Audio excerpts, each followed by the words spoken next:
I introduce you to homes which I describe as being in some way ultimate. And of course, that's my opinion and people are free to disagree. But not today. Here in Portland, Oregon, architect Bob Oschutz has designed a home which is the ultimate houseboat.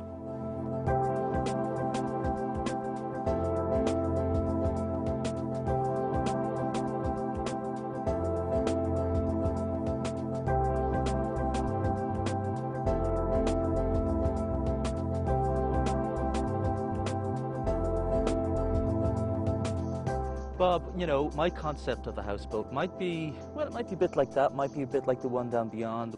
This is not what I think of a houseboat. Where did the idea come from? Well, I believe that every site has its own sense of poetry to it.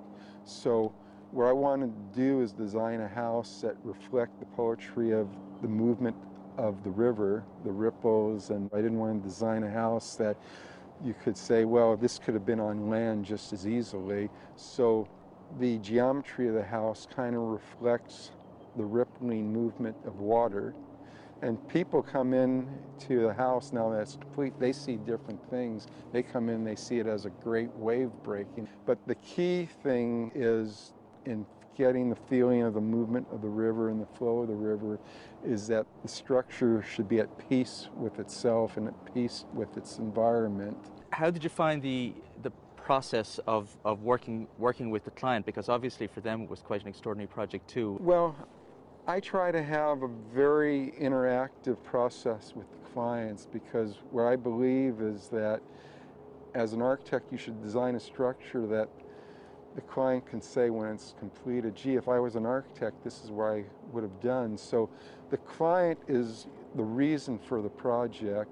So you try to design a structure that fulfills all their dreams and fantasies that they want to have.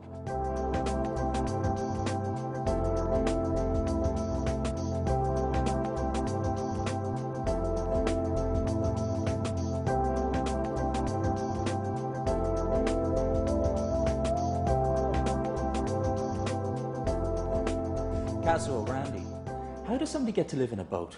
Well, it was Randy's idea. He always wanted to live by the water or on the water. First, I said no, because as Japanese, nobody lives on the water. We have to live on the solid ground.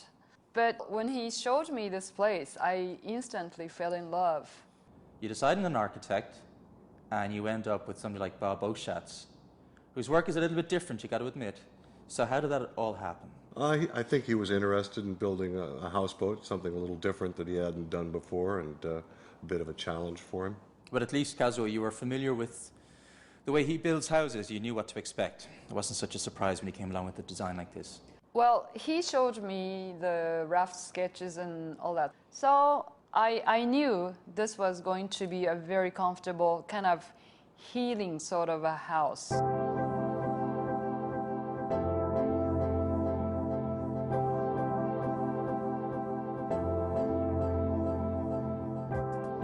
Obviously, you weren't intimidated by the idea of building on the water. No, I looked at the water as being just the foundation. It's the same as working on land in a sense. If you bring all your loads down to points that can then distribute the load out so it can float on the water, you wouldn't have a problem. So, you know, once you start looking into it, to the layperson it might seem complex, but to someone that's been trained in structures, it all becomes, you know, very realistic and practical. How close to your very first sketch design did the house remain?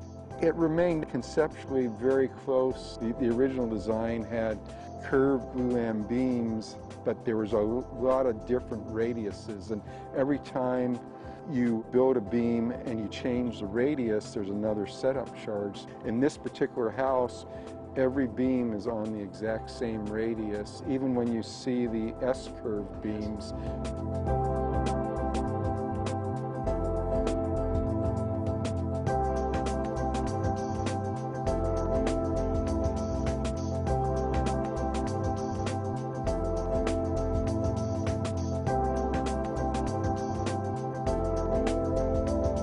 Talk us through the house. I mean, it's quite small and compact, but tell me, you know, what's going on, Kazuo? Bring me around.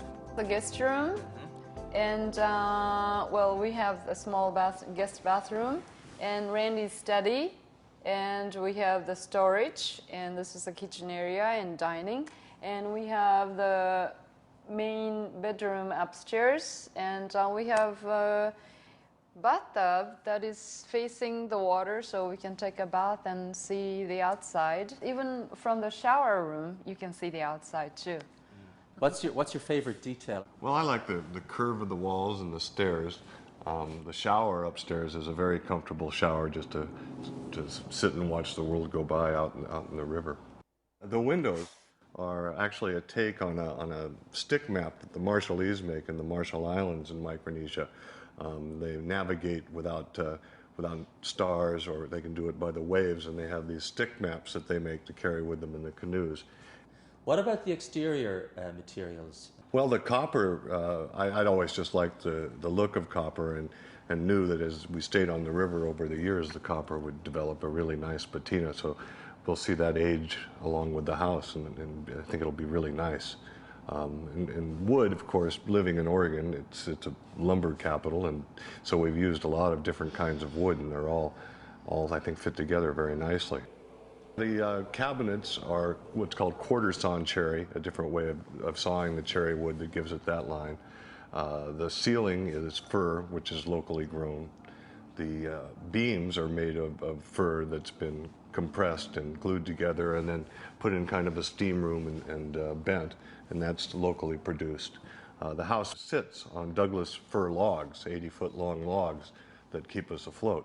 And the floor is Brazilian cherry wood, which is not local, but we like the color and the feel of it.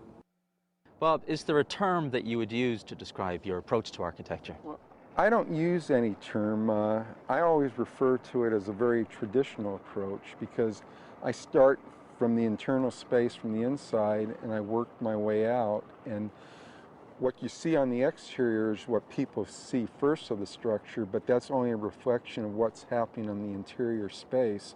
So in my mind, I can't change the exterior without changing the interior, because I start with that interior and I just work my way out. And I like to, use, very warm materials and vocabulary materials to give the house a great sense of interest.